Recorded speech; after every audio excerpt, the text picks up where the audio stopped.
ฝากเพลงให้อายาวโดยตลกนักร้องหมอลำแหลมทองประเทศไทยเพลงนี้มีชื่อว่าฝากเพลงให้ยาวฟังไอ้ยาวลูกหยีฟังทางนี้หน่อยเพื่อนขอบคุณที่เตือนให้เป็นบทเรียนท่านเอ้ย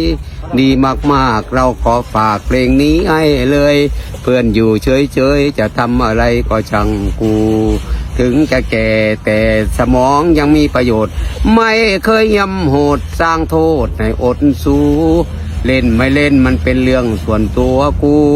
มรดกรุ่นปู่พ่อแม่แต่โบราณขอ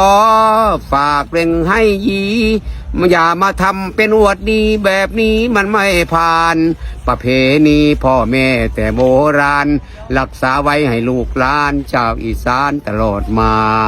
เงินเสียไปเมียด่าหาใหม่เพื่อนคิดว่าเราเรียนภาคเพียรและศึกษาเงินเสียไปเดี๋ยวได้ใบปริญญา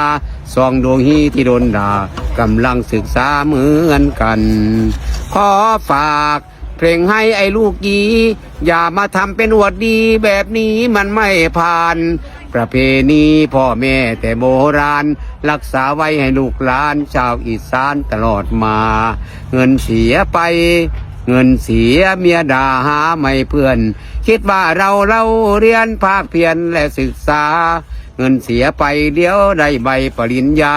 ซองดูฮีที่โดนด่ากำลังศึกษาเหมือนกัน